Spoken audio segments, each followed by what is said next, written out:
Welcome to Bedtime Stories. Once upon a time, a girl named Cinderella lived with her stepmother and two stepsisters. Cinderella had to work hard, while the others slept well into the day. It was Cinderella who had to wake up each morning when it was still dark and cold to start the fire. It was Cinderella who cooked the meals. It was Cinderella who kept the fire going. The poor girl could not stay clean from all the ashes and cinders by the fire. "What a mess you are!" her two stepsisters laughed, and that is why they called her Cinderella. One day, big news came to town. It was time for the prince to find a bride. The king and queen were going to have a ball. All of the young ladies in the land were invited to come to the ball. They were wild with joy. They would wear their most beautiful gowns and fix their hair extra nice. Maybe the prince would like them. At Cinderella's house, she now had extra work to do. She had to sew two brand new gowns for her stepsisters.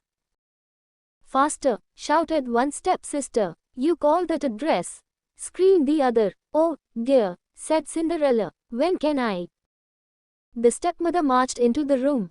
"When can you what?" "Well," said the girl, "when will I have time to make my own dress for the ball?" "You," yelled the stepmother. "Who said you were going to the ball?" "What a laugh," said one stepsister. "A mess like that." They pointed at Cinderella. All of them laughed. Cinderella said to herself, "Maybe they see a mess when they look at me. But I am not a mess. And if I could, I would go to the ball." Soon the time came for the stepmother and stepsisters to leave for the big party. A fine carriage came to the door. The stepmother and stepsisters hopped inside, and they were off. "Goodbye," called Cinderella. "Have a good time." But her stepmother and stepsisters did not turn around. "Ah," said Cinderella sadly. The carriage rode down the street. She said aloud, "I wish I could go to the ball, too." Then poof! All of a sudden, in front of her was a fairy. "You're cold," said the fairy. "Did I?" said Cinderella. "Who are you?" "Why, your fairy godmother, of course. I know your wish, and I have come to grant it." "But," said Cinderella, "my wish is impossible." "Excuse me," said the fairy godmother in a huff. "Did I not just show up out of thin air?" "Yes," said Cinderella. "Then let me be the one to say what is possible or not." "Well, I think you know. I want to go to the ball, too." She looked down at her dirty clothes. "But look at me. You do look a bit of a mess." "Child," said the fairy godmother. "Even if I had something nice to wear," said the girl, "I would have no way to get there."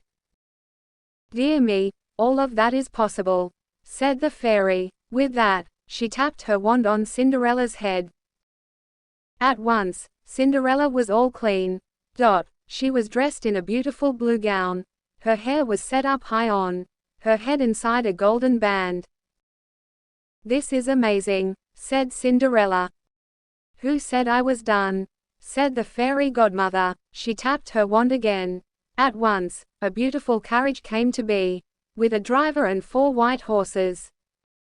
"Am I dreaming?" said Cinderella, looking around her. "It is as real can be," said the fairy godmother. "But there is one thing you must know." "What is that?" "All of this lasts only to midnight. Tonight, at the stroke of midnight, it will all be over. Everything will go back to how it was before." "Then I must be sure to leave the ball before midnight," said Cinderella. "Good idea," said the fairy godmother. She stepped back. "My work is done." With that, the fairy godmother was gone. Cinderella looked around. Did that even happen? But there she stood in a fine gown, and with a golden band in her hair. And there were her driver and 4 horses, waiting for her. "Coming," called the driver. She stepped into the carriage, and they were off. At the ball, the prince was despondent. "Why do you have that sad look on your face?" the queen said to her son. Look around you. You could not ask for finer maidens than these. I know, mother, said the prince. Yet something was wrong. He had met many of these young women. Yet after he said hello to each one, he could find nothing more to say. Look, someone pointed to the front door. Who is that? All heads turned. Who was that lovely maiden? Stepping down the stairs, she held her head tall and looked as if she belonged. But no one knew her. There is something about that young lady, said the prince to himself. I will ask her to dance. And he walked over to Cinderella. Have we met? Said the prince. I am pleased to meet you now, said Cinderella with a bow. Yet I feel as if I know you, said the prince. Of course, that is impossible. Many things are possible, said Cinderella, if you wish them to be true. Do you really believe that? Said the prince. I know it, said Cinderella. The prince felt a leap in his heart. He and Cinderella danced. When the song was over, they danced again, and then they danced again, and yet again. Soon the other maidens at the ball grew jealous. Why is he dancing all the time with her? They said. How rude. But all the prince could see was Cinderella. They laughed and talked, and they danced some more. In fact, they danced for so long that Cinderella did not see the clock. Done, said the clock. Cinderella looked up. Done, went the clock again. She looked up again. Oh, my, she cried out. It is almost midnight.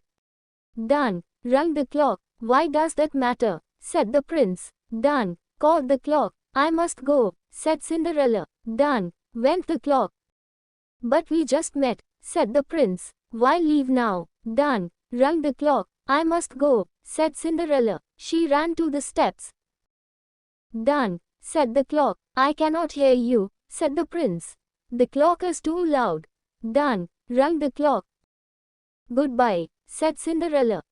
Up the stairs she ran. Done, went the clock. Please, stop for a moment, said the prince. Oh, dear, she said as one glass slipper fell off her foot on the stair. But Cinderella kept running up. Done, said the clock.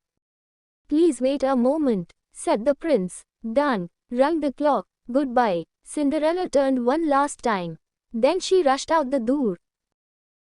Done. The clock was quiet. It was midnight. Wait, called the prince. He picked up her glass slipper and rushed out the door. He looked around but could not see her blue dress anywhere. This is all I have left from her, he said, looking down at the glass slipper. He saw that it was made in a special way to fit a foot like none other. Somewhere there is the other glass slipper, he said. And when I find it, I will find her too. Then I will ask her to be my bride. From hut to hut, from house to house, went the prince. One young woman after another tried to fit her foot inside the glass slipper. But none could fit. He asked if they had the other glass slipper. But none did, and so the prince moved on. At last the prince came to Cinderella's house.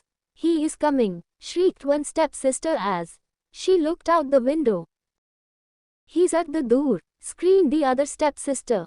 Quick, yelled the stepmother, get ready, one of you must fit your foot in that slipper, no matter what. The prince knocked. The stepmother flew open the door.